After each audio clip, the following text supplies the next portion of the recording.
Good morning, everyone. My name is Saurabh Kandari, and today I'm going to give you a lecture on the topic group and phase delay.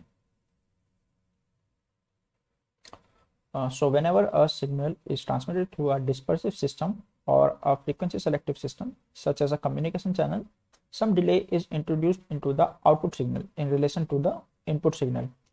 It is important to note that only LTI systems can be subjected to frequency domain analysis. By frequency domain analysis, we mean analyzing a signal with respect to its frequency. So, and LTI stands for linear and time invariant system. So, LTI systems are time invariant systems or devices such as amplifier, filter, or telecommunication system. A filter is any medium through which a signal passes and is modified in some way. The phase delay property is a function of frequency that gives the time it takes for various frequency components of a signal to pass through the device from input through output. Here we see an overview of a system. There is an input signal or message signal which is being sent to the system, and there are various devices or process states present in the system. And finally we get a output. So each device or process state will have its own lag or delay, and if we add all these lags or delay provided by these devices, we will get phase delay of the entire system. Phase delay is not necessarily the true signal delay. Group delay is the true signal delay, that is time delay of the signal through the medium as a function of frequency, or to say it simply, time taken by a modulated signal to get through a system. So to summarize, when a modulated signal is transmitted through a communication channel, there are two types of delays. First, phase delay or carrier delay, which is provided to single frequency part of the signal. Second is a group delay or envelope delay, which is provided to multiple or group of frequency part of the signal. So in this diagram we can see there is a modulated sine wave, and the extreme parts of the wave have been outlined by two smooth curves. These smooth curves are called envelopes. The upper smooth curve is called upper envelope, and the bottom smooth curve is called the lower envelope, and the carrier wave is sandwiched between both of these envelopes. Suppose there is a input signal xt which is given by mt sine omega t. Here mt is the envelope or multiple frequency part of the signal which we discussed in the last slide, and sine omega t is the high frequency carrier part. So it is also important to note that this high frequency part of the signal can be only of type sine or cosine. So this signal is subjected to an LTI system which then produces an output yt, which is of the form m t minus tg sine omega c t minus tp. So this tg is the delay introduced in the envelope part or multiple frequency part. So this is called the group delay, and tp is the delay introduced in the high frequency or single frequency part of the wave, and this is called phase delay. Now let's analyze the same with the help of waveforms of input and output signal. So the figure shows a waveform of an amplitude modulated input and then the output generated by a LTI system. The carrier component, as we can see, is delayed by 10 units, and the envelope or multiple frequency part has been delayed by 20 units. This is called group delay.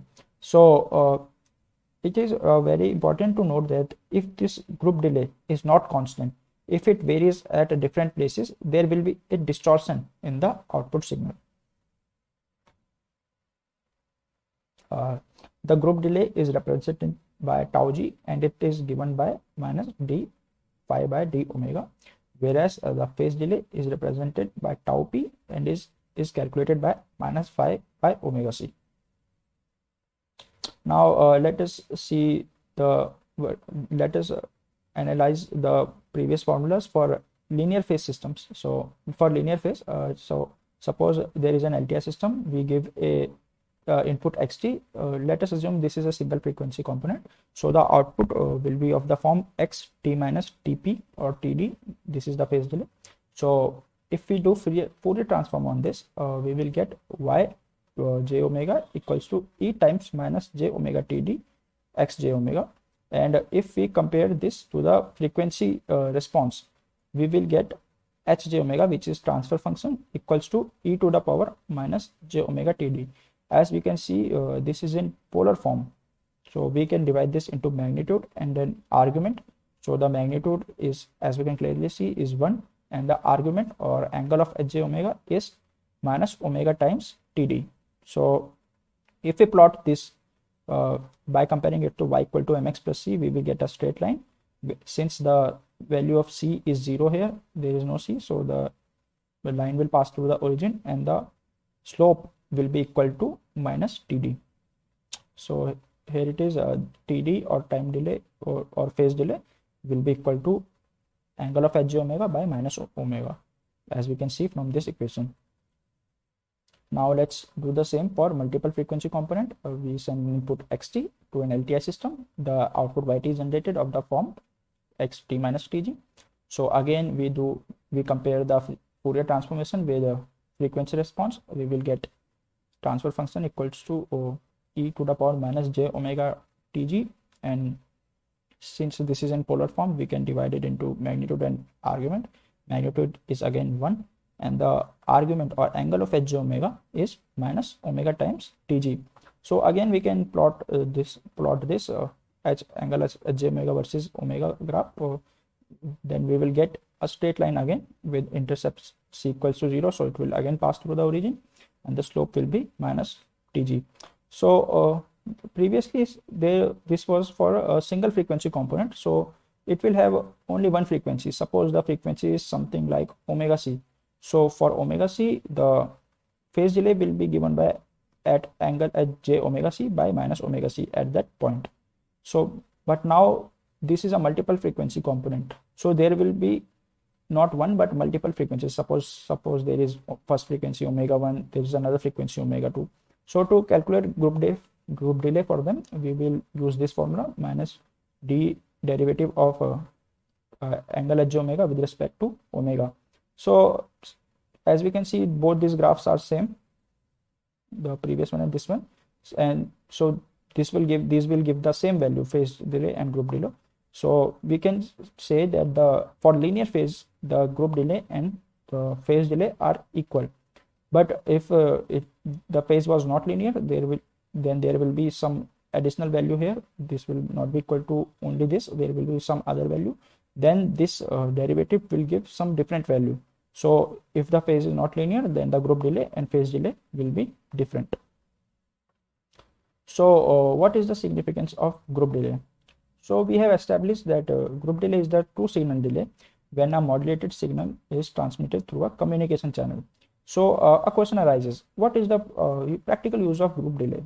So when a modulated wideband modulated signal is transmitted through a dispersive channel, the frequency components of the message signal are delayed by different amount at the channel output.